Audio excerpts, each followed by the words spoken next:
All right, so I'll share my screen, which probably means most of you won't see me anymore, but you'll see my slides, and then the bulk of the info will be there.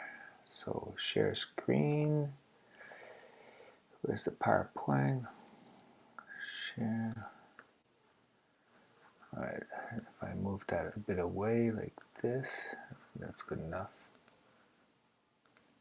All right, does everyone see what's on the screen there? And how do I remove the control there? Yes, nice and clear. All right, perfect. I think this is not, all right. Okay.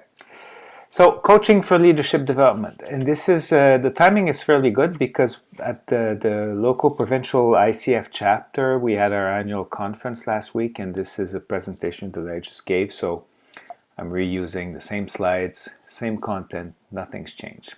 So let me start with a quick quiz questions for all of you. So who in the group plays bowling or curling? And I'm gonna watch on the screen. So I don't see that many hands raised, so it doesn't look like these sports are very popular. Alpine skiing or maybe bicycling. Bicycling and swimming could be good, yeah? All right, bicycling and swimming works. So the reason I put this up is to make you think a little bit, but don't worry, we won't be talking about curling or bowling, but what I want to leave with you is the following.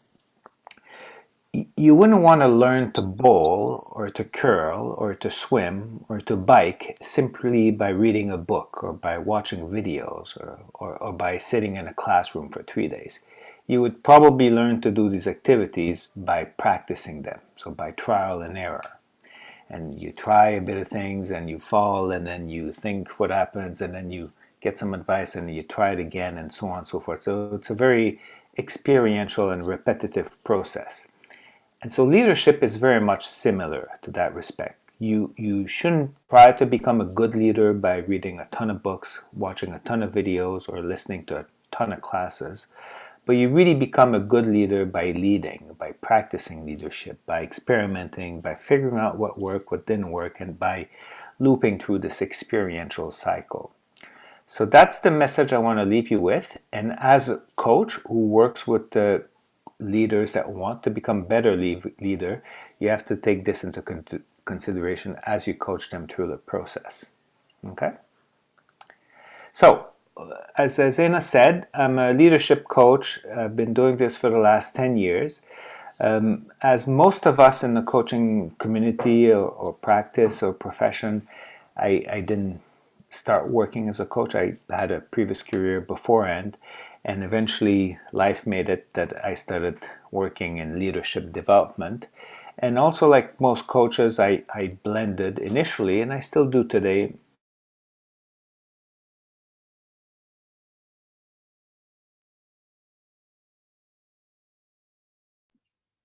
I think there's an interruption or a glitch.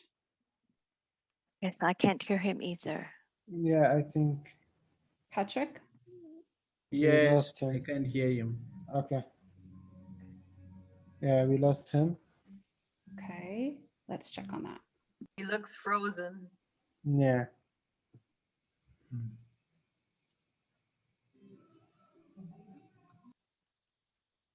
Good old Zoom.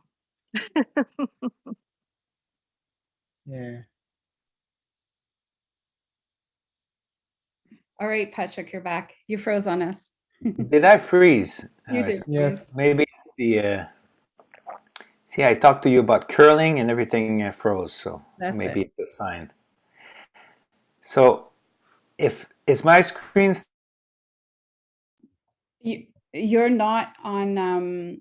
You're not on share screen. You guys see everything? Now we can. Maybe when you're chatting, if you close your video camera, you will freeze less. It's just a little Zoom trick. So maybe I should stop video. Is that it? There you have it.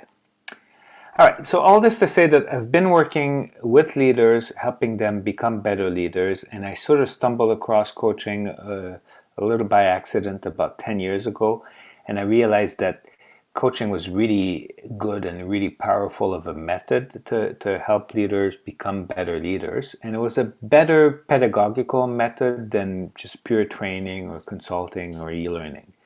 But it wasn't a perfect method either. And then throughout the last 10 years, what I've really done, without my clients really knowing them, is to use them as guinea pigs, always trying to adapt and adopt different coaching tricks and techniques, always in hope of helping them become better leaders faster. So today what I'm sharing with you is really the summary of those last 10 year trials and errors. And believe me, there were many trials and many errors along the way.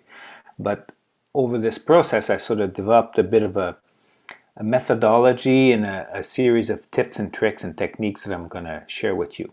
Okay, and locally, in a group that I work with, Zaina, that I volunteer with Zaina, the local ICF chapter, we have a monthly speaking series, and there I've been able to meet a lot of coaches that have given me a lot of insights and shared a lot of their best practices. So I got to be thankful to them. And I was also given the opportunity to present some of what I'm presenting to you over the last 10 years or so at 3 different occasions. So that's sort of a summary of all of this. All right. So what I'm going to do really quickly is the following. First, I'll establish what's the coaching context we're talking about very quickly. Then I'm going to briefly summarize summarize the essence of behavior development, because you'll find that it's a very central mechanism behind what we're talking about today. Afterwards, I'll talk to you about the leadership coaching process per se that I've developed, and we'll deep dive into each of the steps of the process. And then I'll leave you with the 3 very useful tricks that I've added to the process over the years that I found makes a really big difference. And we'll have time for questions throughout and then afterwards. Okay. So the coaching context, what are we talking about? So often the situation that I'm given is the following. I've got a client that comes to see me and says, I want to become a better leader. Or sometimes it's the client's boss that says, hey, you need coaching, go see this coach and become a better leader. Or sometimes it'll be the organizations that says, I really want to improve or strengthen the leadership of my manager. So more or less, this is the problem that we're faced with when we begin. And what I've realized that although this is a noble goal, this is a bit too vague and generic, and it's difficult to work with. So what do you do in this situation? Then you work with the client to try and reframe the problem in a little more specific fashion, and then suddenly you end up really working on the following. So you want to become a better leader, but what you really want to do is you want to improve your leadership skills, your leadership competencies. And suddenly you go from a very generic and vague goal to something that's a little more specific and a little more coachable. So then we're working with leaders to help them become better leaders, but really by helping them improve their leadership skills. Okay. So what are leadership skills? There's a ton of models out there and a ton of definitions. Here's one that I like a lot, and I'm introducing it to you here just so that we have a common vocabulary. So to me, leadership competencies are a little like the layers of an onion. And if you start with the leader from the inner self, there's the self-leadership. Then you go a little further outside, and then the leader needs to lead the employees and the team. And then you go one layer outside again, and then the leader needs to lead across the organizations, within and outside of the organization. So when you look at leadership that way, then you come up with the classic leadership skills.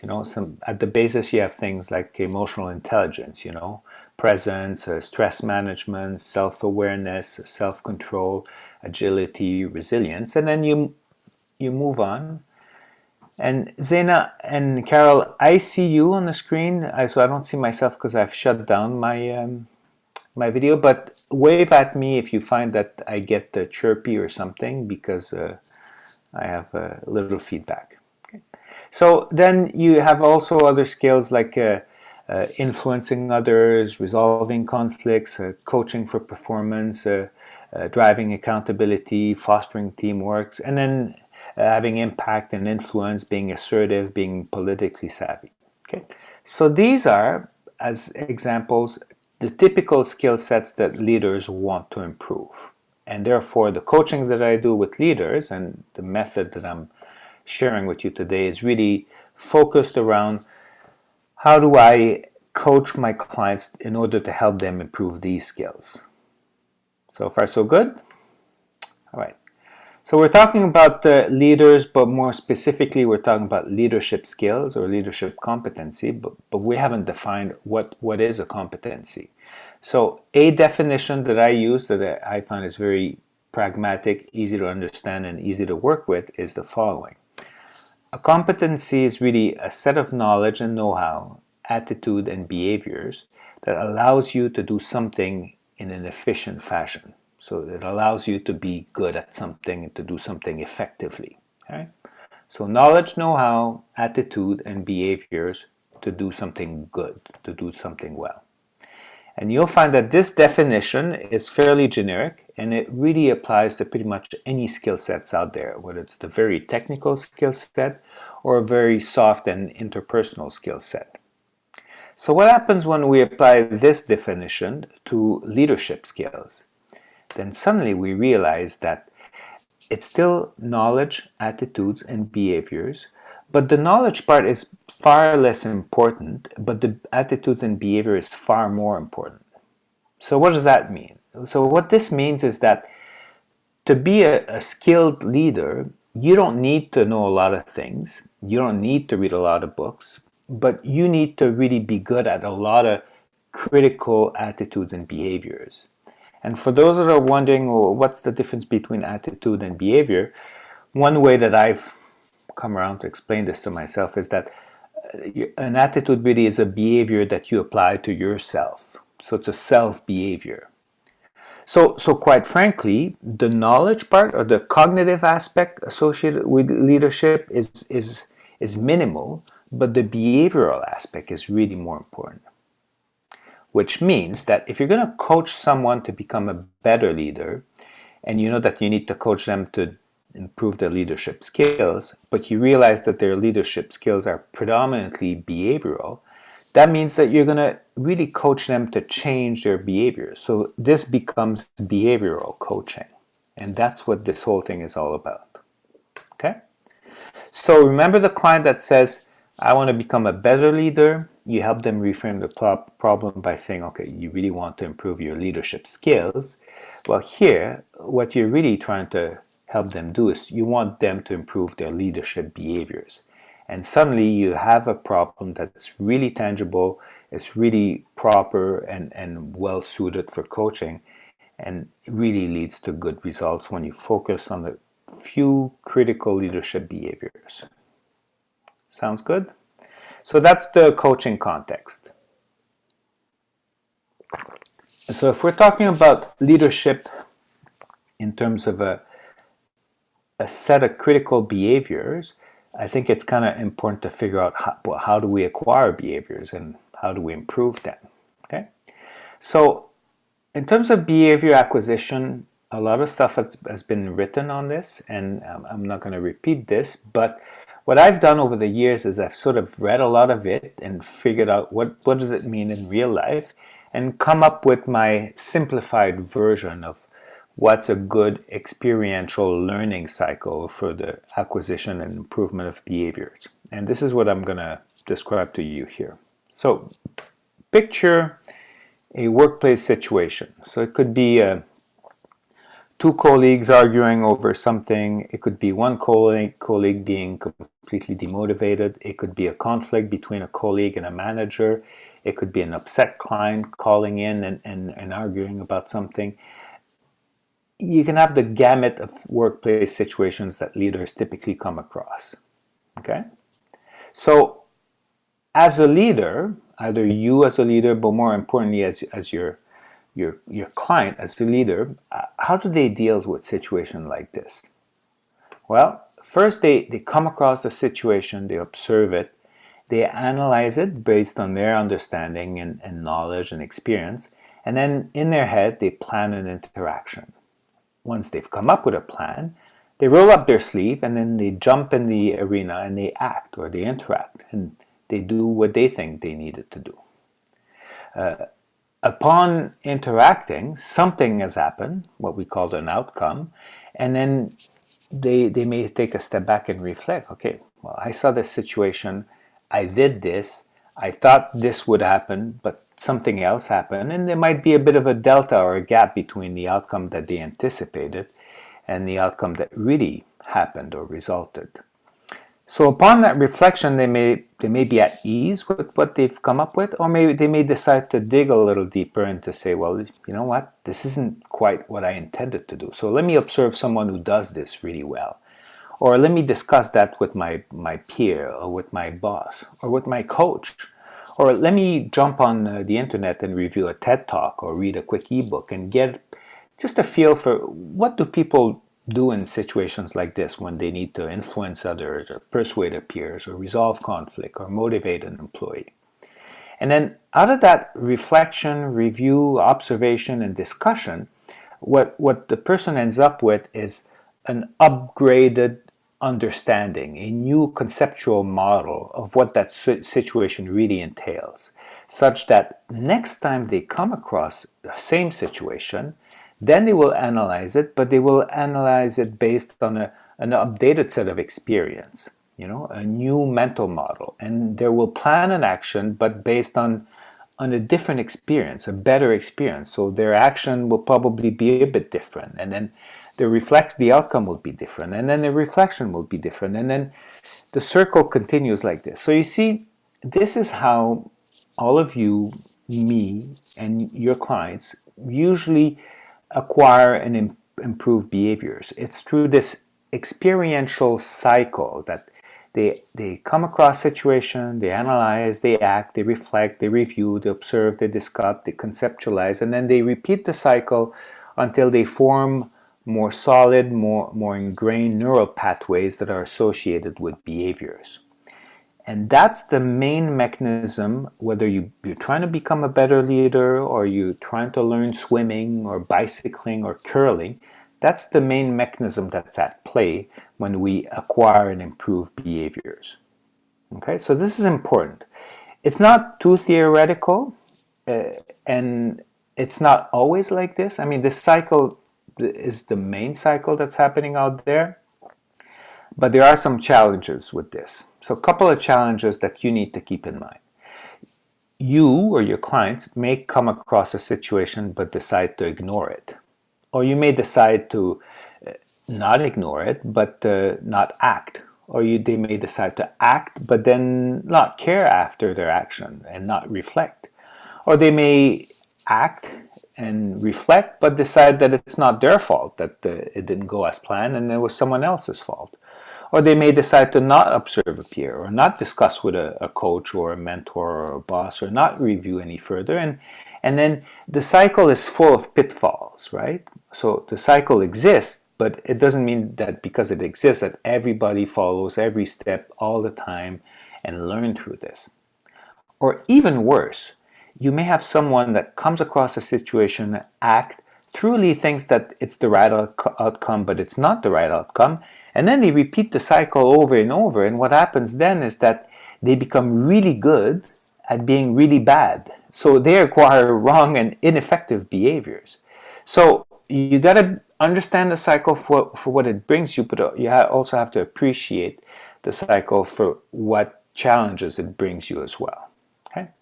So based on this cycle, over time what I've done is I've kind of tried to help my clients navigate through this cycle, because I understood very early on that if the leaders are trying to become better leaders, well, necessarily they kind of need to go through this iterative cycle, whichever way they go about it. And I'm just a facilitator of helping them navigate through this cycle. So does this make sense so far, Carol, Zaina? I mean, I'm watching you every now and then. My laptop says your internet connection is unstable, but I'm crossing my fingers that you can hear me okay. You are very clear, Patrick. Thank you. Okay, perfect. So based on the cycle that I just described to you, what I've done is I've come up with my own cycle, and it's a little, it might be a little wordy, but you don't have to kill yourself taking too many notes. What I can do is I can share with you a document as well as the slides, the presentations afterwards, and you'll have all the information you need. So the process that I've come up with is as 6 fairly linear steps, and then 2 lateral steps, A and B, that we use. And without going into too much detail, here's the process. It starts with defining the skill sets and tackling the motivation. Then the second step is really about identifying some contextual situation for leadership. And then the third step is really the first critical step, which is identifying those critical leadership behaviors. Fourth step is a little quicker, and I don't use it all the time, but we'll talk about it anyway, and it deals with identifying some of the triggers or potential internal and external obstacles that could derail the learning process from really happening. So this is the first part of the cycle. Then the second part, which is really the crucial part, is the iterative on-the-job experimentation, so the practice really. And once the practice is done enough times such that the behaviors are really mastered and proficient, then the second goal is really to turn those behaviors into unconscious habit. But sometimes this linear process does not work as planned, and you need to do a little review, either observing your peers or reviewing some job aids or some tips and tricks. And you may need to seek feedback from colleagues, peers, or people that witness you in a workplace to prevent the blind spots from derailing you too much. So these are the 6 plus 2 steps of the process. And you'll see there's a mainstream that I call the macro pathway, which is really going from 1 to 6 in a relatively sequential and linear fashion. We also have what I call 2 mezzo loops. So steps 5 and step 6, we stay there a bit longer, and we really iterate through those steps. And then the micro loops, really best practice review and feedback and feed forward. We don't use them all the time, and we don't use them regularly, but just on an as-needed basis. Okay? So let me walk you through each step of the process. I'll tell you why a step is important and what I do at every point of the process, and then you'll figure out how does it work in real life when you're coaching a client with this particular problem. Okay? So if I click next, voila. Before I get into the process. So the rationale for that is the following. You might be thinking, okay, well, why did you come up with this? So remember the initial experiential learning cycle that I just described to you about?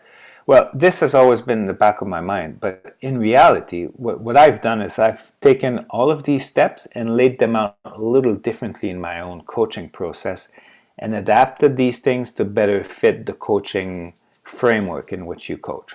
So when a client really is analyzing and planning, what they're really doing is they're identifying in their head what behavior they're going to use. When they act, well, it's really an on-the-job experimentation. It's a practice that they're doing. They don't necessarily know it, but if you do something in real life, you're really practicing. And when you reflect, what you're really doing is you're closing the loop on the practice. You practice, something happens, you take a step back, you reflect, so you're essentially closing the practice. When you're observing your peers, discussing with a mentor, reviewing some documents, you're really doing best practices review. And some specific, when you're talking with someone else and asking them for suggestions and observations, you're asking them for feedback. When you've done all of this, what you're really doing is you're upgrading and updating your list of critical behaviors, because suddenly you have an updated experience and understanding of what's happening. And for you to be able to redo the cycle over and over again, you really need to know why you're doing this and be motivated. What's your intent behind this? And like I said to you before, sometimes there are derailers or obstacles that will prevent you from doing this. So it's kind of important to identify those obstacles and know what to do when they do arrive. At the very end, when you've done this a number of times, then you're really good at something. And just like when you pick up a bike and you ride your bike, you don't think, okay, I gotta sit, put my left foot, my right foot, and then I need to pedal. You do it subconsciously. You've created a habit. So that's what you want to do. And at the very end, you're doing all of this not in a vacuum and in theoretical context, but you're doing this very specific to your own situation. So every leader is unique because as a person they are unique, and the context in which they lead is unique. So therefore, having the context really well laid out at first is really important. So that's the rationale for the process that I sort of created. So let me delve into the process itself, and as I go along you may ask me questions, because this is really where the coaching kicks in and how I interact and work with clients. Okay, so first step is definition and motivation. So why do I do this? I've found over the years that no matter how much clients pay me and no matter the reason why they're here, very often they don't have a good idea of what it is that they're trying to improve, and they don't necessarily always have the right level of commitment and motivation to do that. And those two aspects are crucial for the success of a coaching program. So by asking them to define what is it that they really want to work on, and by tackling the motivation, their motivation and intent up front, it really helps to increase the clarity and focus of the program or the coaching program, and the amount of energy and commitment that they're going to put in towards their coaching program. I mean, at the end of the day, you're just a Sherpa guiding them along the way, but they do all the work. So they need to know what is the work that they're doing, and how seriously engaged are they in this work. How I go about this is pretty straightforward. They may come with what we call a 360-degree assessment and have something that has already identified some of the leadership skills that they want to improve. If they haven't, then I often work with them to do it, and we identify together what leadership skills they want to improve. But the idea is that at some point you start with, hey, I want to improve my influencing skills, or my negotiation skills, or my motivation skills, or my conflict resolution skills. So once they have a competency that they work on, then first thing I do it with them is I ask them, what does it mean for you in your own words? Because often they'll have a generic HR definition that kind of sounds well, but you don't really know what it means. But if you ask the client what it means in their own words, in their own terms, suddenly they take something abstract and theoretical and they make it very personal. I want to be able to deal with Jim more effectively when he pisses me off in a team meeting. So this is very specific. Then the second question that I ask them is, I ask them, why are you doing this? Like, what will be the benefits that you will derive if you manage to improve this particular skill set? So suddenly they're not doing it, they're no longer doing it because their boss asked them to do it, but they're doing it because if they manage to improve it, there will be something in it for them. And once they identify that, it improves their motivation, they're a little more dedicated, and the coaching success is a little higher. I also ask them, what's the benefit for your team and for your company if you manage to improve this particular leadership? So this way it adds a bit of purpose to it. Then in the end, I wrap this around with questions like, how important is it for you to really do this? How will you feel when you manage to improve this particular leadership skills? And how would you feel if you managed to not improve it and fail through this process? So it really adds some motivation and importance to it. And although I do this step only once at the beginning of the skills improvement process, I find that whenever I don't do this, the coaching is not as effective. So far, so good. Second step is, now that we've defined clearly what it is that we're working on and why we're working on it, then usually I would start working with them. But then I realized that sometimes if you start working on the actual behaviors too quickly, it's still a bit too vague and too abstract for the client. So to move from abstract to concrete, what I found that has worked well before is to ask the clients to identify some very concrete, typical situations where the particular leadership skills that they're improving really comes to life. And again, I do this in a very simple fashion. I ask them to think of two situations, one positive and one not so positive, where the particular leadership skills have come into play. So say they say, I want to drive the engagement of my team, or I want to resolve conflict with this particular colleague. Well, I ask them, well, can you think of a situation that has happened and you've done something and it worked well? And then they go back and they think of something very tangible, very concrete in their recent past. And I also ask them the same thing for the negative one. And so by doing this, and sorry about the animation, I thought I had disabled them, but by doing this, they tell me a story that's very personal, and it helps them see it very tangibly. It's suddenly something as generic as becoming a better leader and improving my conflict negotiation skills becomes something very tangible, and they can associate it with a very specific situation or set of situations that happens in their day-to-day. Then as they tell me the story, I ask them to identify what were the specific actions that you did throughout these two situations. So in other words, what behaviors did you exhibit and what outcomes did resulted from you acting the way you acted. Remember, we're establishing two goalposts, a positive situation and a counterproductive situation. Situations that are typical, they're relatively frequent, where they've used the skills that they're trying to improve, and now we're linking this situation with critical behaviors and with outcomes. So suddenly, you've done half the work by just asking them the questions. They now know exactly what it is that they're dealing with. Okay? Third step is, now that we've defined what it is that we're working on and made sure that the client is motivated, and we framed it in context that is very specific to them. And remember, the context is really important because you can have two leaders trying to develop the same skill set, and they're going to go about doing so very differently just because they are a different person, they have different personality, and they operate in a different context. So it's really important to contextualize everything. So the third step really consists in identifying the critical behaviors that are important for the clients themselves.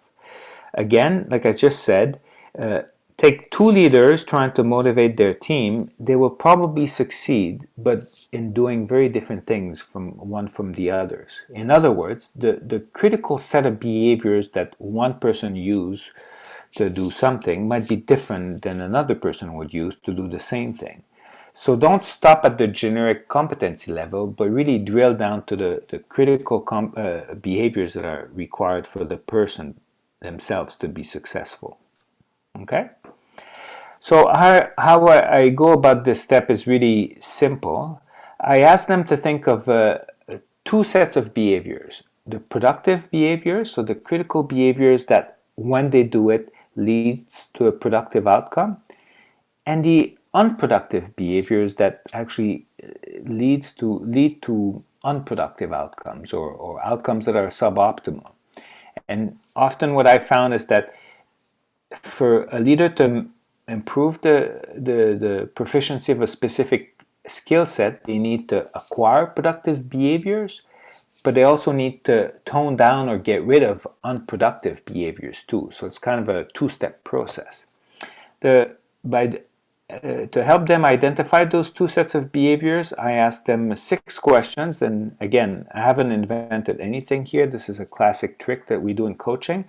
First set of questions is, what current behaviors do you currently do that help you be successful at this particular skill set? So when you're trying to motivate Joe, when you're trying to resolve a conflict with Jim, or when you're trying to foster collaboration with the other group, what do you currently do that helps you do this?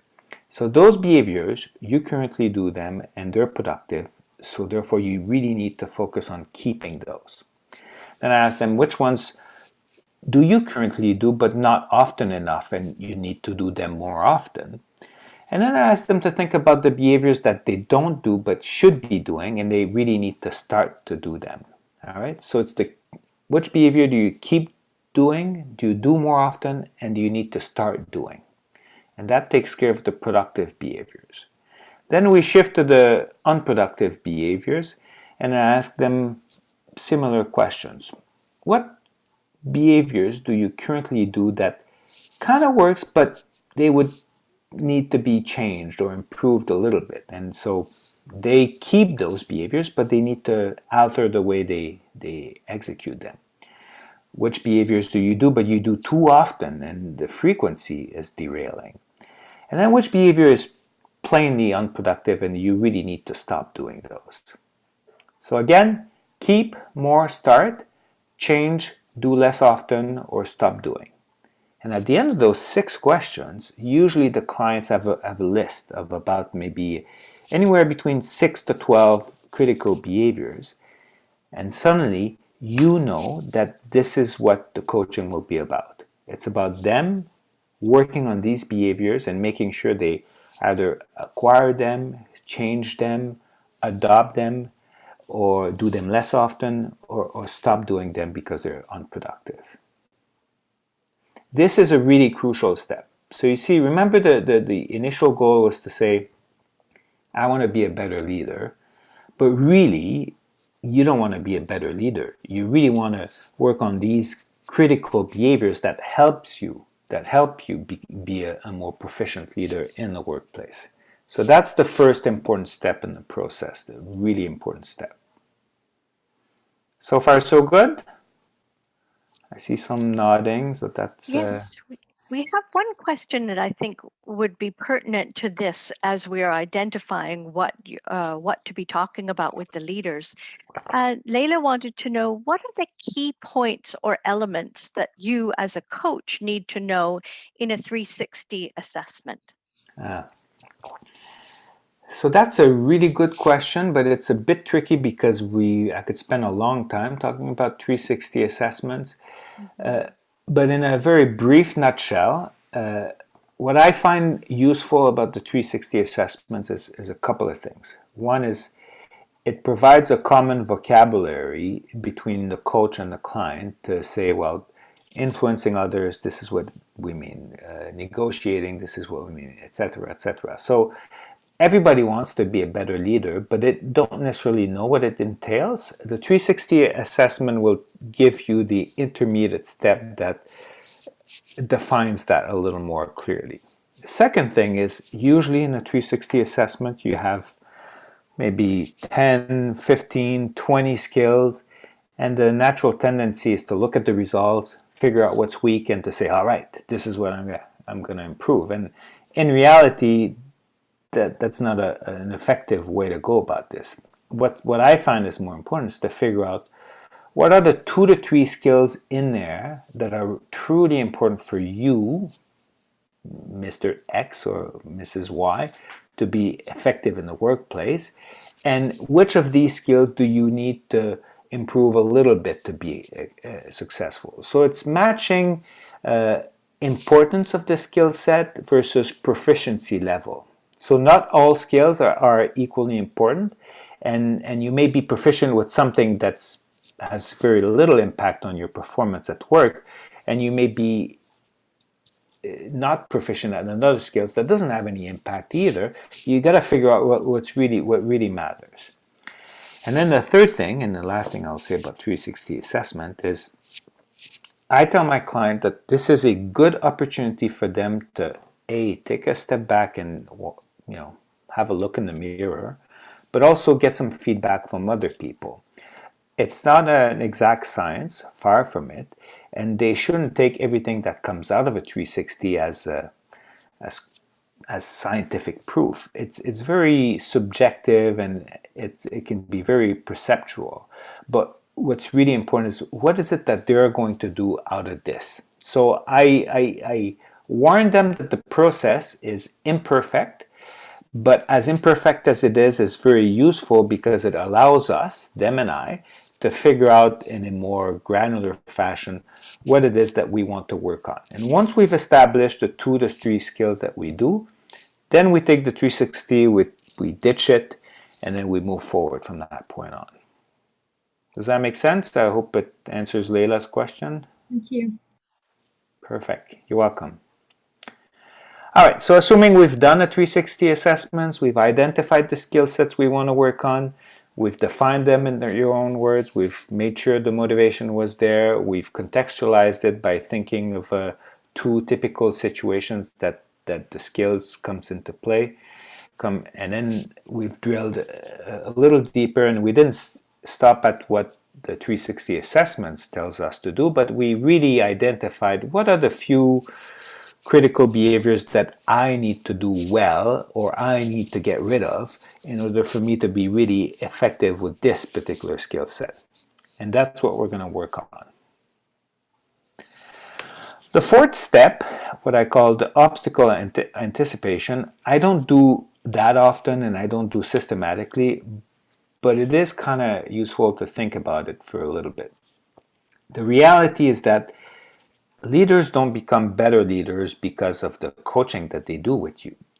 Leaders become better leaders because of what they do in between the coaching sessions. But what happens in between those coaching sessions is work kicks in, life kicks in, and sometimes life gets in the way, Their boss will come in, there will be an assignment, they'll have an email, they'll be afraid to jump in, they'll have some preconceived notion, oh, I should be doing this, I shouldn't be doing this. So there's all sorts of obstacles, external and internal, that may prevent them from executing on what they want to execute on.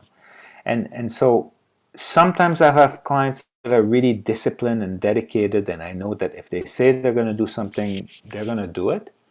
But sometimes I have clients that kind of get distracted and derailed in between coaching sessions, and then with them, this step is really important.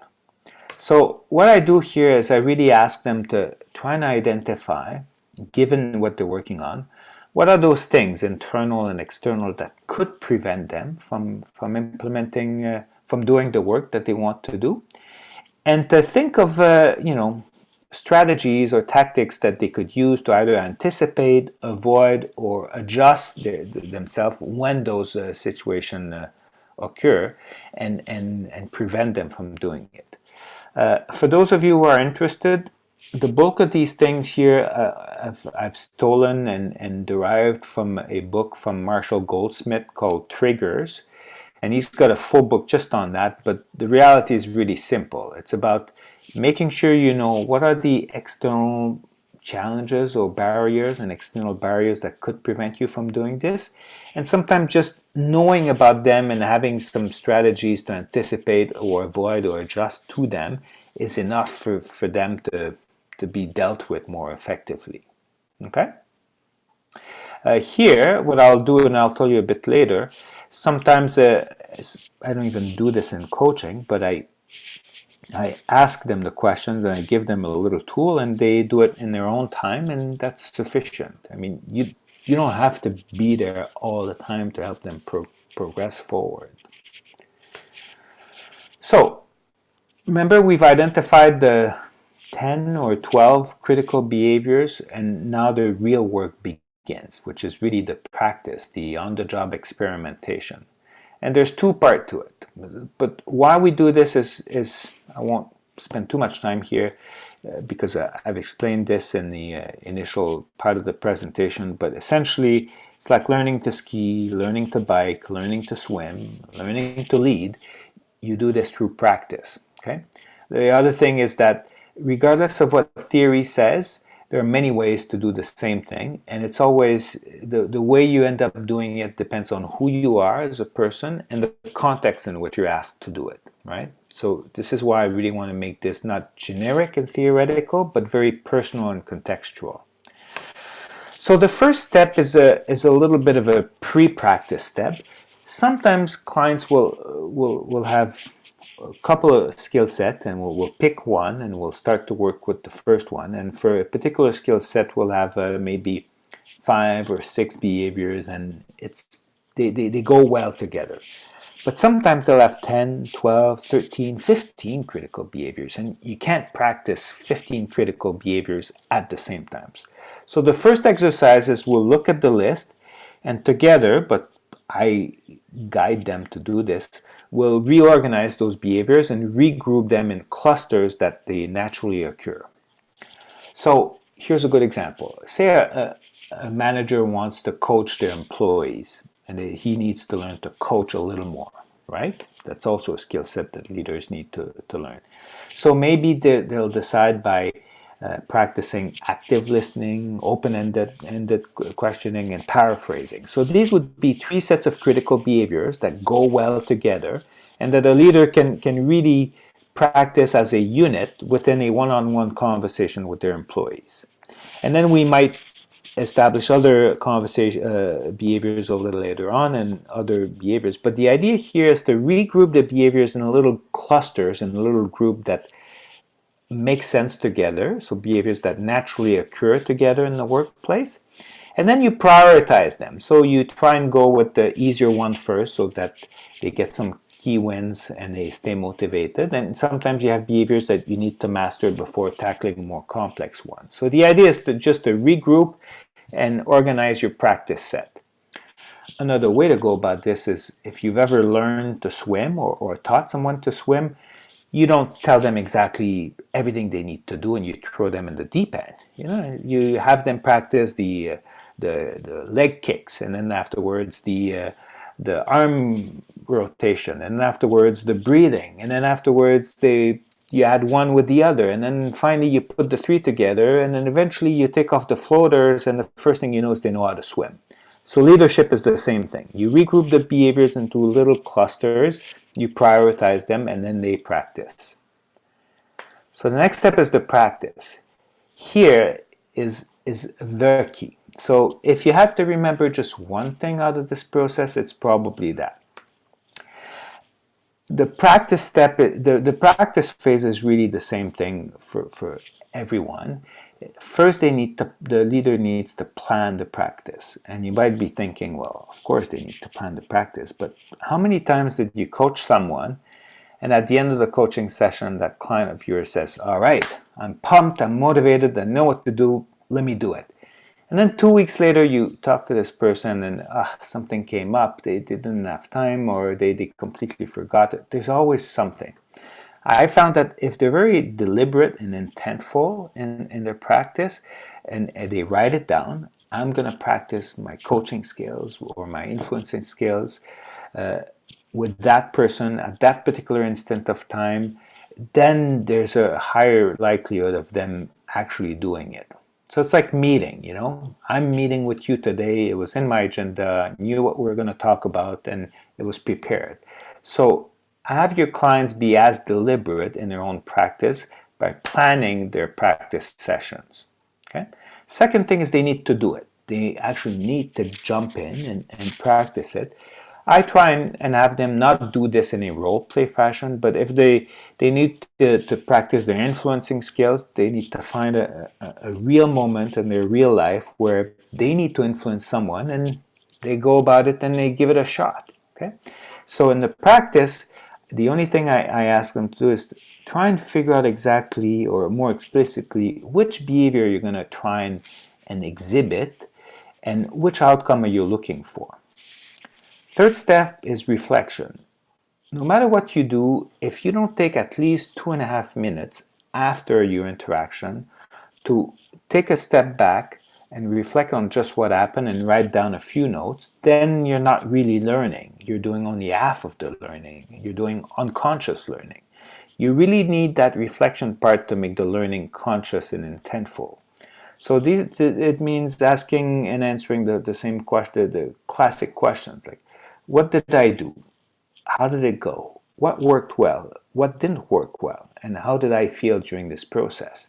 I mean, it doesn't take a whole lot of time, but if you're very intentful, you plan your interactions, you do it, and then you reflect a little bit, And then upon this reflection, you say, all right, next time I do this, what will I keep? What will I change? What will I get rid of?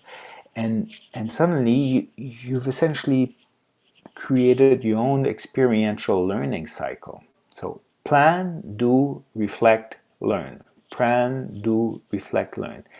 And I ask them to do this for every critical behavior groups that they decide to do, as often as they need for them to feel that, okay, it feels right and now I get it. I'm doing it okay and this is really going well. Okay? That's it. So sometimes they do this and it goes really well.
Whether it's by observing a peer, reading an ebook or an article or watching a video will be enough. And here, your role as a coach shifts from that of a coach to that of a librarian or a content curator. And why is that? It's because if you Google influencing skills, you're going to get hundreds of thousands of hits. So your clients can't determine what's worthy, what's not, and they can't dedicate the next 10 years of their life to read everything there is about it. But you kind of know because you work in this space. So you may be telling them, you know what, Sheryl Sandberg has an amazing TED video on women in leadership, or Brene Brown has another great 15-minute video on authentic leadership, or, you know, direct them, don't tell them what they need to do as a leader, but give them advice as to what they could be thinking of in terms of video to look, to watch, article to read, or even peers that they want to observe in the workplace. And the idea is to be structured and intentful, you know. Don't watch a video just for the fun of it, but at the end of the video or at the end of observing a peer, write down the 2 to 3 things that you thought was really successful and you would like to adapt and adopt in your own behavior set. Okay. Similarly, sometimes clients suffer from what we call blind spots. You know, they don't know what they're doing wrong because they have no distance from it, and you're even worse because you're an outside perspective on all of this. So you don't know what they don't know. They don't know. So blind spots is a tricky thing to deal with. The 360 assessment up front helps, but it's not perfect. If you suspect that along the way your client is suffering from a blind spot and something that is inhibiting them, but they're not really fully aware or conscious of what's really inhibiting them, they should definitely seek feedback from someone who knows them and see them in action. Okay? But there's a challenge with this. All of us are coaches, so we thrive on feedback. I mean, feedback is the main cereal, it's the breakfast we eat. So for us, it's natural, but for anyone else, it's pretty dreadful. It's a very scary proposal to go to your boss and say, I need feedback, or to go to a peer or go to an employee and say, can you give me feedback on my performance? So here, the only thing that I've done is I've sort of created a bit of a simplified step-by-step process that helps the client tackle something that's a little dreadful. First, I ask them, just like the practice session, to plan who they're going to ask feedback from. I've even written a little email script that they can use and customize when they seek feedback from someone else. So a little feedback template that says, hey Zaina, as you know, I'm working on my leadership development, and you're someone I trust. Would you be willing to spend 15 minutes of your time to sit down with me, give me some feedback? This would be really appreciated, and it would help me along my development process. And suddenly you send an email. It's kind of a warning shot. I've never seen anybody say no to that, but suddenly they're pleased and they know that's coming, and it makes the whole blind date, if you want, easier from the get-go. Then I give them a couple of advices as to how do you seek and receive feedback. You ask them 2 questions. Once you've introduced yourself and you know what you tell them what you want feedback on. You ask them, what did you observe, and do you have any advice for me? And then the idea is for the client to accept that they're going to receive the feedback. It's not an argument. They may not agree with it. They don't have to win this argument. They just need to accept it, listen, take notes, and then thank the person. And again, you guide them along the way, but feedback is a really good source and a useful source of insight when you're a leader, especially a leader who's relatively new or maybe suffering from blind spots. But the idea is to facilitate the feedback gathering process. All right, hang in there. This is the last step. The only real measure of learning is when you take a behavior that you're not really good at and suddenly you're good at, but you're not just good at this behavior once or twice, but you're good at it in an unconscious, automatic fashion. A habit, I don't need to tell you all of this because we're all coaches, but a habit is really this neurological mechanism where you brush your teeth, you pick up your car, you ride your bicycle, and you do this effortlessly because you don't even have to think about this. So your goal here, once they've gone through the set of behaviors that they deem critical for their performance at work, once they've practiced them enough that they found the right way to do them, then the idea is to turn those behaviors into automatic unconscious habit. Now, habit making and habit breaking is a little trickier. It's not overly complicated. It's a matter of being disciplined and to go through a number of repetitions, but it takes time. And it also takes a certain level of motivation and awareness of who you are as a person. So some people are very naturally disciplined. Some people need external motivators or tricks to keep them on track. So what I do here is I've summarized sort of what most people, like Gretchen Rubin, for example, have written about habit making and habit breaking.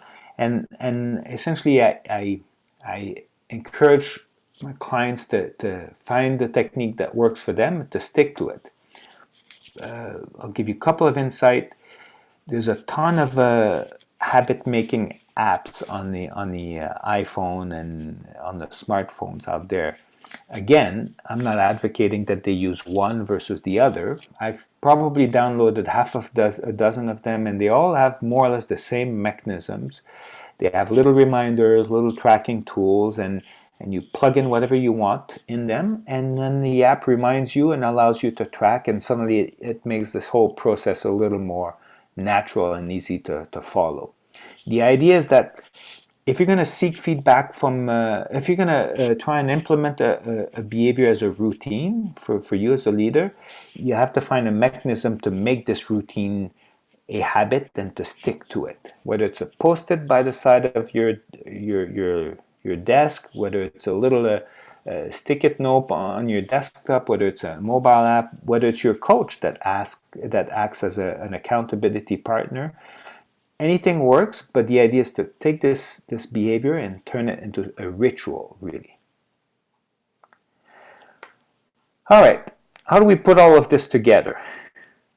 So far, so good? Have I lost anybody here, or? No, we have a couple of questions, but I think we'll wait until you put it all together for us, and then I'll address them. Okay, so that's a good idea, Carol. So how do I put it all together? So remember phase one, sometimes clients come in, they have a 360 assessment from HR or they don't, and I do one with them. But at some point, we identify the 2 to 3 leadership skills that we work on, and then we work on them one at a time. That's the process that I've just talked to you about. So how does this work in real life? Well, usually I start with the definition and motivation and contextual situation, and I will tackle these 2 steps within a single coaching session. And you'll find that the kind of questions that I ask and the kind of feedback or answers that I get from my clients is generally good enough for those 2 steps to be carried completely within 60 to 90 minutes. And sometimes I will do step 1 and step 2, and we'll be there 75% of the way, and then I'll ask the client to carry on the reflection on their own time in between the next coaching, before the next coaching session. So they come up with their own stuff, we go a certain amount of the way there, and then afterwards the hamster continue to spin, they write more stuff down, and then next time they share it back with me, and step 1 and step 2 is finished. Then step 3 takes a little longer. Usually I dedicate a full coaching session to this one. And this one is important because, remember, we really want this list to, it doesn't need to be perfect, but it needs to be good enough, because everything else hinges on practicing those behaviors. So this is the first crucial step of the process. And step 3 usually takes a full coaching session.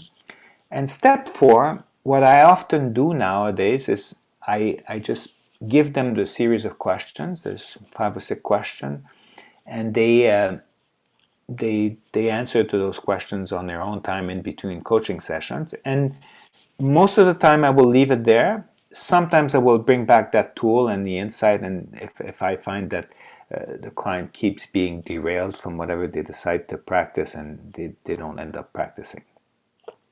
So step 1 and 2 in one coaching session, step 3 in the second coaching session, step 4 usually they do it in their own time, and then step 3, sometimes I deal with clients that kind of know what they need to do, and we identify well. But I have some situations where you have a newly promoted manager. So this is someone who's never managed before and gets the first leadership role of their life. So you can't really ask them too much as to how do you motivate your team, or how do you resolve conflict, or what should this look like, because they don't know. They've never done it before. So in those instances, we'll go to a best practice review, either observing a peer or reading an article, just to get them started reading on them. I mean, I'll cheat and I'll give them suggestions every now and then, because you want to share some of your experience, but really it's better when it comes from them. Okay. But then once the behavior list is identified, we prioritize it and then we practice it. And the idea is to go through this cycle of plan, do, reflect, learn. Plan, do, reflect, learn, as often as is needed. Sometimes, as I said, they do a couple of practice runs and they say, good, but not perfect. Something's not jiving. Then we go back to best practice review, or we observe a peer, or we get some feedback, and then we go back to experimentation. Plan, do, reflect, learn. Plan, do, reflect, learn. And out of that process, sometimes we may end up updating the list of critical behaviors. We remove a few that don't make sense, and we add a few more that we hadn't thought about that. But the idea is to finish the practice until it really fits well. And once that is done, then we move into turning this into a habit. But the problem with habit making is that it takes time. 1 week, 2 weeks, 3 weeks, 4 weeks. So as they get going, maybe we start tackling the next skill set in the critical skill set, just because, you don't want to spend a full month just looking at them establishing a habit and not doing anything useful. You can sort of chew gum and walk at the same time, basically. And so this is how I go about this process in coaching with my clients. So are there any questions here at this stage? We have some great questions, actually, Patrick, that relate to several different pieces of your presentation. First one was from Peter.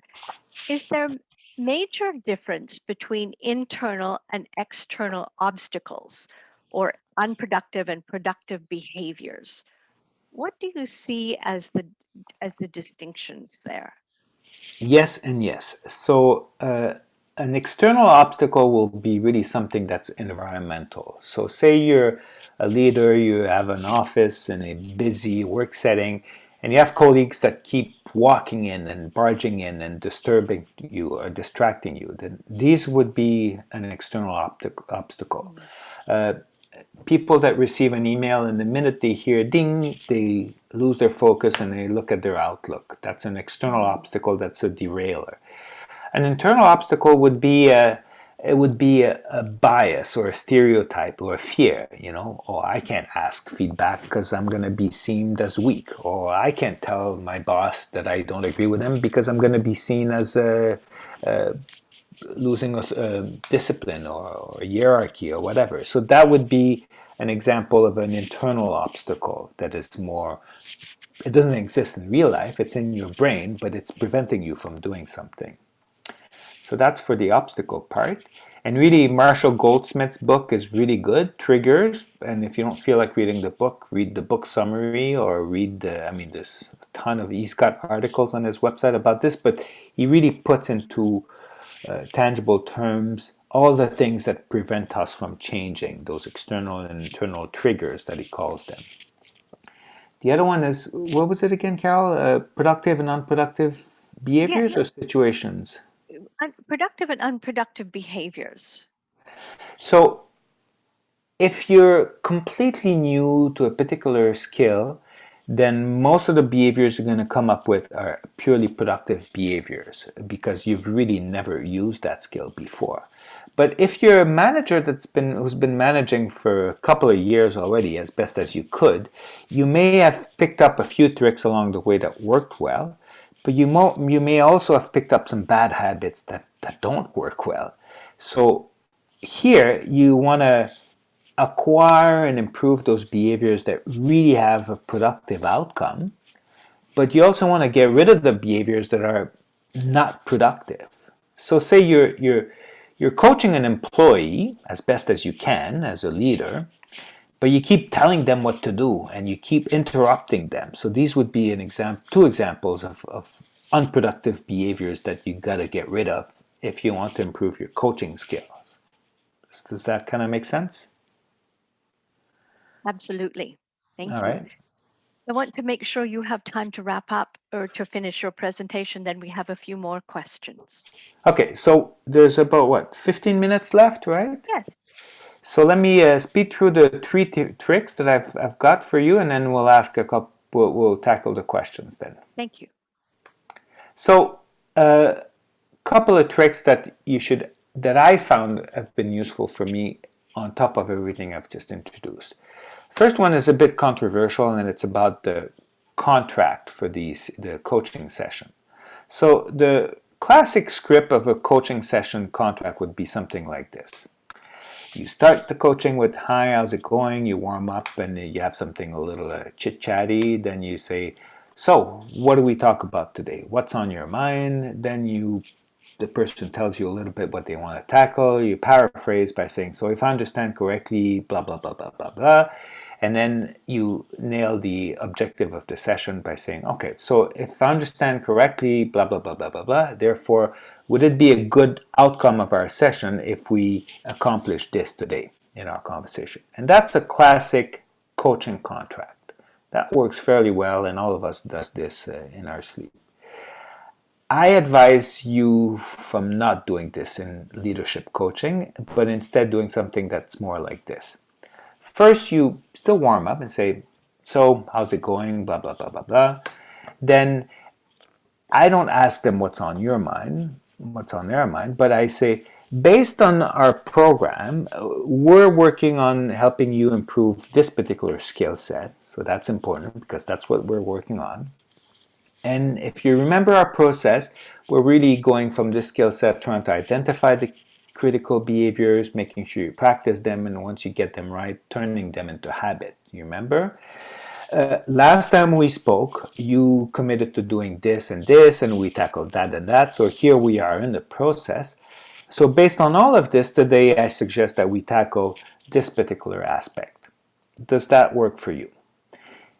And suddenly, the rest of the coaching session will look and feel like a coaching session. You'll use active listening, open-ended questioning, paraphrasing, feedback, reinforcement, encouragement, and whatnot. But the contract part of the session is different. You're a little more prescriptive, and you're saying, essentially what you're telling them is, hey, you're paying me so much dollars for the next 6 months to help you improve those 3 skill sets. That's the process that I'm following. That's what you agreed to follow with me. And this is where you are in that process, and this is how far along we are, and this is the next step in the process. So it's prescriptive in the sense that we're not telling them how to lead at work, but we're telling them that we are following a prescriptive leadership development process, and it's your goal as a coach to make the journey along that process as efficient as possible. I found that when I ask them, so what's on your mind? Well, sometimes they do say, okay, I really want to work on this, but sometimes they'll go sideways, and then you kind of sidetrack the coaching for no reason. So this is not doing justice to your client and to your client's manager, who's probably paying you, to be too open-ended at the beginning of a session. The second advice that I ask you to do is to give your clients homework. All right, it's a bit of a complicated slide, but basically what we're doing with clients is we have little coaching sessions every 2 to 3 weeks. And in between coaching sessions, you hope that the client does something, and then over time they improve their leadership skill set. So that's kind of what happens when you're using classical coaching. When you're using a little more prescriptive coaching, where you prescribe the contract and you give homework, the session still happens every 2 to 3 weeks, but what's really important is not what happens in the coaching, but it's what happens outside of the coaching, in between the coaching. This is really where the learning happens. And you have little control over that because you're not there. But if you give your client homework, like specific things that they need to work on, then suddenly you increase the likelihood of them actually doing it. And here, let's be mindful, and I'm going to summarize tip 1 and tip 2 here. I'm not advocating that by being prescriptive with the coaching session contract and the coaching session conclusion, that you're telling them how to lead at work. That's not what I'm saying. But what I'm saying is that there is a leadership behavior acquisition process to follow, and it's kind of your role to guide them as to, this is what we're going to do inside the coaching, and this is what you should do as a learning activity in between coaching. And you're a little prescriptive in terms of not leadership, but leadership development activity. And that I find really helps the results, because when I do this with my clients before and after the coaching, I find that the coaching is more effective because they actually do the work that they committed to do. The last thing is, I don't know if any of you have ever gotten into a construction project, like a house or a backyard or a pool, or I mean, you see plumbers, you see electricians, you see people doing the concrete, the finishing, the tiling. It's madness. They come and go, and you look at this and you really don't know what's going on. But if you ask the foreman what's going on, he or she knows exactly. Well, you do the foundation first, and afterwards you lay the plumbing, then afterwards you do the electricity, and for them it's very straightforward and logical. And the reason is that they build houses for a living. So the same thing applies to your client. You're essentially the foreman of the leadership coaching process. This process, whether you're talking about the 3-phase process where you do a 360 assessments, a psychometric testing, you identify the competencies and you work with them, and the leadership behavior process that I just talked to you about, this is your bread and butter. You kind of know this fairly well. But for your client, it's the first time that they go through this process, and they don't know what they don't know. So if you don't want your client to feel lost along the way, you should really tell them this is the meta process that we're going to follow.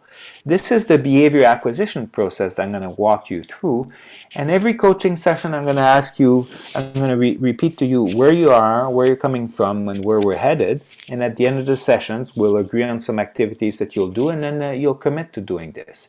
And manage this as a project, just like a project manager would manage them. Okay? I'd go even further, and this is tricky, but I found that I don't know if any of you have ever worked as project managers within projects, but a good project manager has this thing called a project status meeting. And in that status meeting, you review the progress and you plan the next step. And for a good project status meeting to happen, usually the project manager will send the agenda before the meeting so people come prepared. And at the end of the meeting, the project manager will send the action items. What do you commit to doing by when? So I try to be the project manager of the coaching process with my clients. And 2 to 3 days before the coaching, I send them a quick email saying, Carol, we've agreed to meet on Monday at 6 p.m. and we're going to talk about this and this. So please come prepared to our session. And if there's anything in between now and then, let me know. And at the end of the session, 2 to 3 days after the session, I send them another email saying, hi Zena, this was a great session today. We've talked about this and that, and you've committed to doing this and doing that. I encourage you to stick to it, and if there's any issue, just email me or call me. And whenever I do these little 2 reminders before session and post-session reminder, quick email that takes no more than 5 to 10 minutes, the coaching is immensely more effective. So, in conclusion, the key takeaways here are simple. To be a better leader, you really need to improve your skill set, your leadership skills, but those leadership skills are really composed mainly of critical behaviors. So therefore, you need to change your behaviors, but the behavior change process is very iterative. And effective behavior change include things like motivations, action, reflection, discussion, observation, understanding, internalization, habit creation. And all of these activities are ideally suited to be embedded into a coaching program. So coaching is a really great professional facilitation service type activity that guides people through this process. But generic coaching is good, but it's not as effective as it can be. A structured approach where you know exactly what's the behavior change process, and if you manage that process and you remind the client where you're at and you tell them what they should be working on at the end of each session, I find it makes it far more effective. And finally, I have a quiz question for all of you. Can anyone guess who this person is on the picture? Kind of tricky, huh? Must be a famous Sherpa. It is the famous Sherpa. It's Tenzing Norgay from Nepal. He's the first Sherpa who climbed Mount Everest with Sir Edmund Hillary. And coaches, we use metaphor, so this is my metaphor to you. I encourage you to think of yourself as a Sherpa to your clients. The Sherpa does not climb the mountain for the climbers, but the Sherpa will tell the climber which route to follow, what pitfalls lay ahead, and what are the next steps in the whole climbing journey. But the real climbing is done by the climber. So as a leadership coach, you should tell what is the journey that they're going to follow, what steps of each journey are we at, and what's the next step, but encourage them to do the activity in between each sessions, and this way you'll be the Sherpa of their journey. Voila! I think I've covered enough. Anyway, I'm out of slides. In-depth. Thank you so much. That was excellent. So much information for us, and we have multiple questions. We could stay for another hour asking questions, I'm sure. Dana, how do you think we should proceed? I think we can take just a couple of more questions, if that's okay with Patrick. I know you mentioned at the end you did have room for just a few more minutes for questions. Is that still okay? I'm okay, actually. I've freed myself. I've got easy 10 minutes ahead for any Q&A. Okay. So you have that too, Carol. So we have one from Amanda, and she says it's important to know what type of learner the person is to help learning a skill. As you know, some people are ready to dive in and try a behavior, others want to watch someone else do it. How would you comment on the coaching process when you're dealing with different types of learners in this leadership? Well, obviously, for coaching to work, it needs to be contextual and personal. So you adapt your coaching and the coaching process and also the leadership development journey that you do based on who's in front of you. One of the things I didn't talk about, but in phase one of the coaching, which is really the onset of the program, I will usually onboard the clients, get to know them a little better, have them do a 360 assessment, sometimes a psychometric test as well. And through that process, it serves a couple of purposes. One is the client gets to know themselves better. They get to identify what's important to them and how they should go about learning that.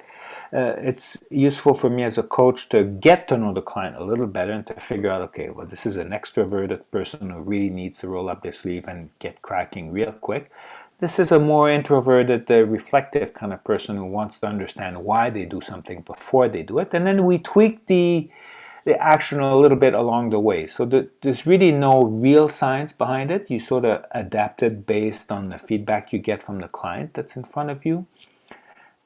At the beginning of my leadership coaching process, I used to use a psychometric test called Learning Style Inventory, because I was really trying to figure out what's the learning style of the person. But then I found that whether you're more one style or the other, you still need to go through the full loop, the experiential loop. So at some point, it's up to you to become a bit of a cheerleader and to encourage them to step out of their comfort zone, roll up their sleeves, and get cracking with the practice. Some will more naturally go into practice, some will be a little more hesitant, but really, in the end, you can't become a better leader without going through this practice. So they will have, it's like swimming. You have fearless swimmers and you have fearful swimmers, but regardless of whether they're fearless or fearful, you learn to swim in the pool. So you're going to have to dip in at some point in time. So that's the best analogy that I could give you. I think Amanda will relate to that metaphor. Perfect. Other question? Yes. What the kind of the best interview question? Nandindi asked, "How good a team lead are you?" Is that a good interview question at your first iteration? I'll give you a subjective answer. It depends on the person. I find it's probably a little. It depends. To be honest, it really depends. You notice some people tend to undervalue themselves. Some people tend to overvalue themselves. Actually, usually women tend to undervalue, male tend to overvalue. It's not me saying this, it's the statistics. So it really depends on the person. So if you ask someone who's overly confident how good of a leader they are, and then they say, "Oh, I'm amazing," then suddenly you're biasing the program in a too simplistic of fashion. If someone tends to undervalue themselves and you ask them how good you are and they say, "Oh, I'm really bad," then you might be making too big of a deal out of nothing, really. So this is why I found that this 360 assessment, as imperfect as they are, is a really useful tool because it provides as objective of a feedback as possible to the person based on what they're trying to improve. And at the end of the day, if they get a subjective comment from a peer or from a boss about their skill set, you can't deny it. It's written there, it's on paper, and we have to interpret this and make something out of this. So I rely more on that than asking them just opinion of themselves because I don't know who they are and it could be too simplistic or too confident and you don't know what you don't know. Great, thank you. Leila had another question. How can we deal with leaders and develop leadership behaviors in a context where some or several team members are demotivated or feel stuck regarding a lack of progress. What do you recommend? So I'm not sure. Okay, so is it the leader who feels stuck, or it's the leader's employees who feel stuck? Yeah, and that's Leila, are you able to answer that?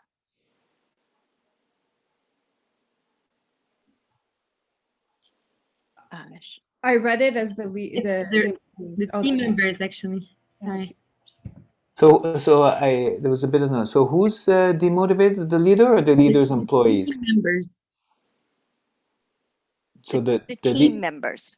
Oh, the team members. Well, then that makes it easier, because one of the most important skill set, and Aye will go to you afterwards. One of the most important skill set a leader must have is how to ensure a high level of engagement or motivation of his or her employees. So that becomes a skill set in itself that you need to develop, and then you just go through the process of what I've just talked to you about. So to me, whether they're trying to improve their influencing skills, their conflict resolution skills, their fostering teamwork skills, or their engagement driving skills, it's the same process. Motivation, though, although it's important, it's not overly complicated. However, there is a little bit of a theory or a few concepts that is worthwhile appreciating before you get into the real work. Often what I will do is I will ask my clients in the best practice review stage is to read a brief article and to identify from this article some of the key behaviors that they want to put on their critical behavior list.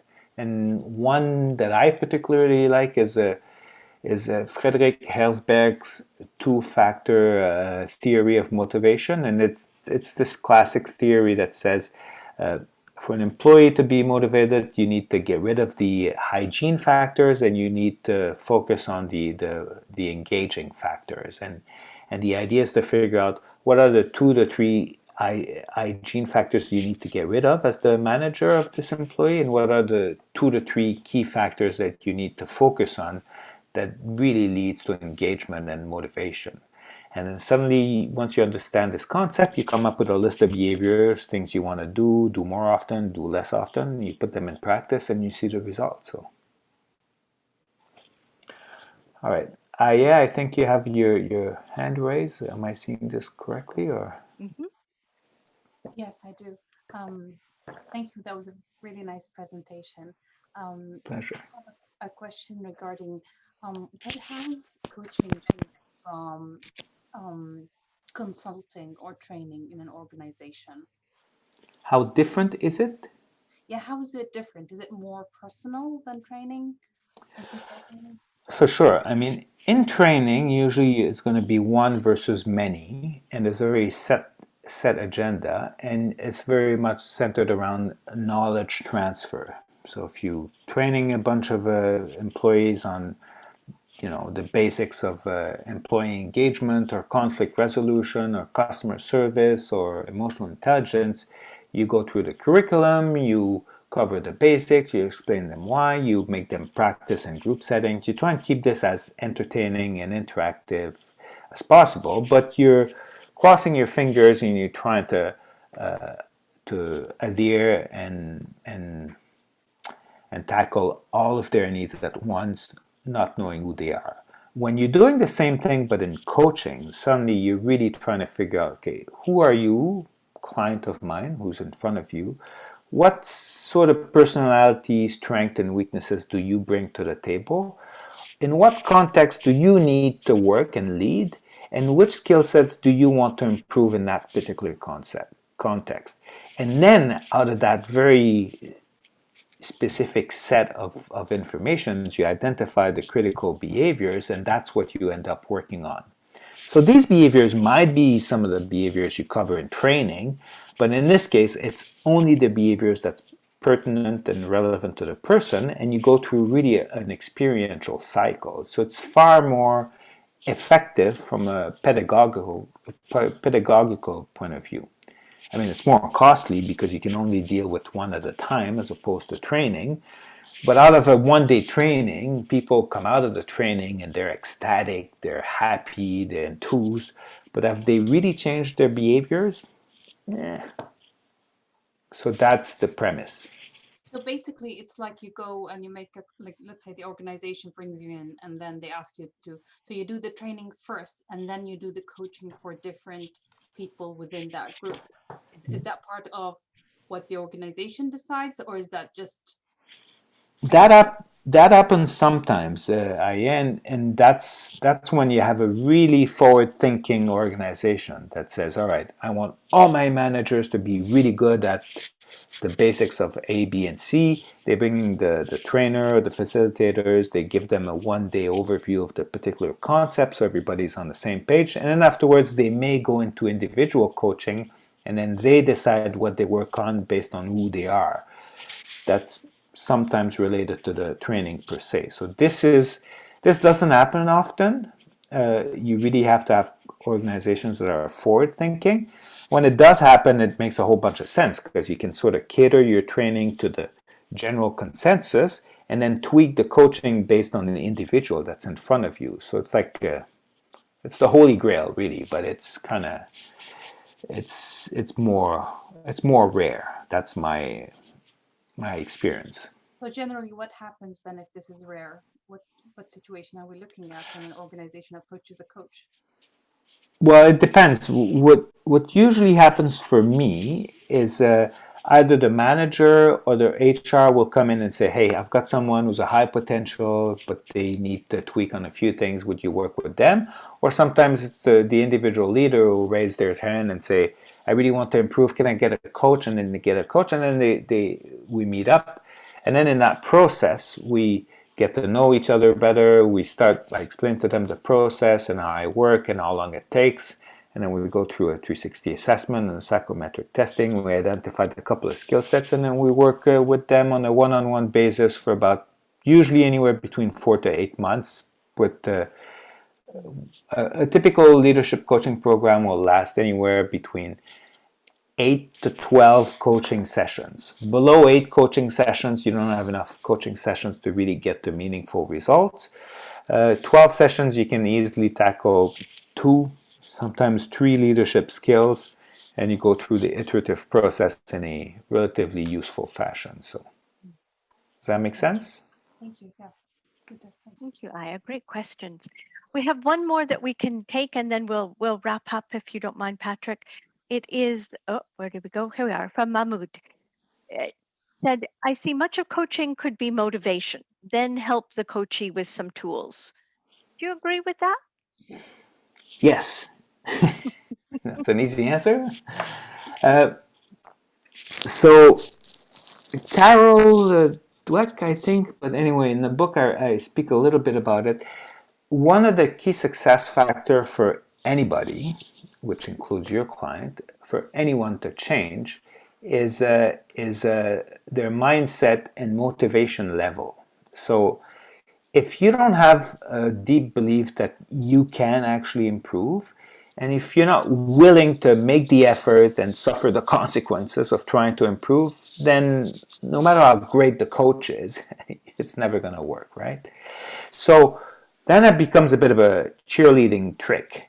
You pump them up. You encourage them to say, hey, this is great. Your organization is paying for you to improve. It's really worthwhile. You should be not sad that you're here. This is not a punition. It's a privilege to get into coaching. So you raise their motivation, and then you make them believe that fixed mindset does not exist. Behaviors is something very plastic, very neurological, and with a lot of practice, anyone can improve pretty much anything. And suddenly, you help them shift their mindset and raise their motivation level. And remember the definition and motivation step really aims to tackle just that. Make them understand that they're not doing the coaching because their boss tells them to do it, because they're obliged to do, but because they have a very selfish benefit that they can get out of that. If they understand that, their motivation level improves. If you help them believe that the mindset is such that you can actually learn it and you encourage them to do, then suddenly they're a little more prepared to get into the work. Then, in the critical behavior set section, you make them trial the behavior that is a bit easier at first. You don't have them try with something that's too difficult. So they try an easy behavior, they get it. By getting it, they have positive feedback, they feel pumped and more motivated. It helps their mindset. If it helps their mindset and they're more motivated, then they're more willing to try some more. And then you try a more complex behavior, and suddenly it's a positively reinforcing cycle that kicks in. So it's always mindset, motivation, action, mindset, motivation, action. And you're just the catalyst throughout that process. So I forget what the question was, but yes, motivation is important. So you do act as one of your, so you have many roles. You're a coach, you're also a librarian or a curator, you're a Sherpa, you're also a project manager because you're managing the project, and you're a cheerleader because you're motivating them throughout this process. So these are the many roles that you need to adhere and adapt to as you're coaching someone, I find. Thank you, everyone, and I would like to thank Patrick for this amazing webinar. It's my pleasure. Thank you, and Carol and Zena, our great support. We will be uploading this webinar on the website, so everybody who missed any portion of it can have access to it. And thank you, everyone. It was an amazing webinar. So if you like, thank you for the opportunity for being here with you. If you like, what I'm going to do is additional material. I will share with you some additional material through the chat. I think you can download it directly. Yeah. Yes. So I've shared with you some additional material, and I will share with you the slides of the presentation. So I think I promised you the slides. So Patrick, would you email them to me as well after the? yes, just in case. We Yeah, can in case share them there was also any- by email, yeah, so Yeah. nobody loses them.